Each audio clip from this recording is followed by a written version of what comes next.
Your group will be given a balloon or shown a balloon on video filled with helium. And the goal is to create what we would call neutral buoyancy. So in our race, it's actually not a race. We want it to go as slowly as possible to the ceiling. So different teams will take turns having a breakout session with me using the materials provided. So we have tape, the copper wire is going to be the mass that you put on at the end. Got some wire cutters to cut the wire. I have some known masses, some paper clips, scissors, some of this other stuff maybe not going to be used. Some bag clips, a balance might be useful. And then here, I did show you in the document that a 10 centimeter piece of copper has a mass of 0.7 grams. So what you're gonna tell me to put on the end of the balloon, so I will wrap whatever you tell me around the knot on the end of the balloon to affect how fast it rises. Okay, so clip that on there for right now. Hopefully it doesn't pop, hopefully it stays on. Now you saw how fast it went earlier. This is maybe gonna slow it down a little bit, not much. If I add more mass, so your final mass that we're gonna add to this is going to be just copper wire that we wrap around there. So here I added some more. Notice that that's too much. So you are going to give me a number that you think will cause the balloon to rise toward the ceiling.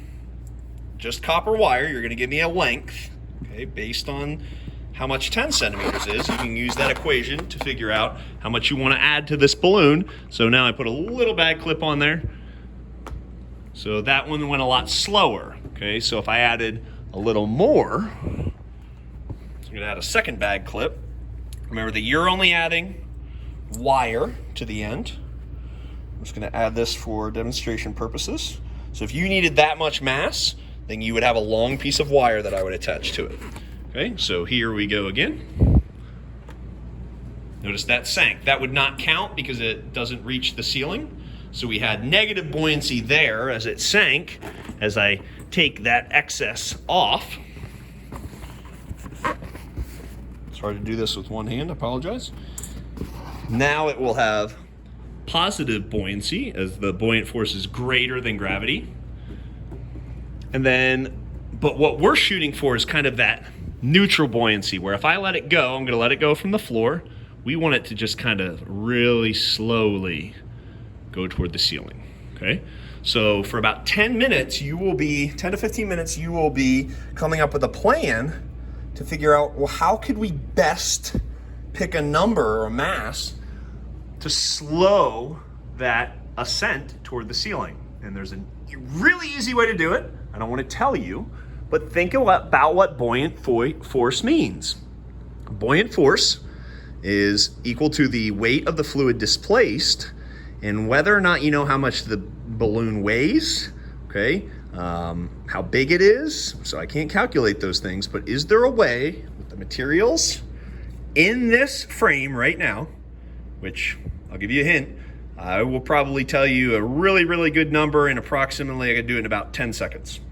So using these materials, okay, think about a hot air balloon. Would you go up in a hot air balloon? Would you? I would ask some questions first of how do they know how much buoyant force they need, okay? So that's going to be your project with your group. If you have any questions, ask beforehand, but you'll have about 10 to 15 minutes to brainstorm and then 3 to 5 minutes with me, and you will actually tell me what to do with the materials. If there's something in here that you don't see or that you think that you would need, you can just give me a heads up and I'll probably quickly be able to find it.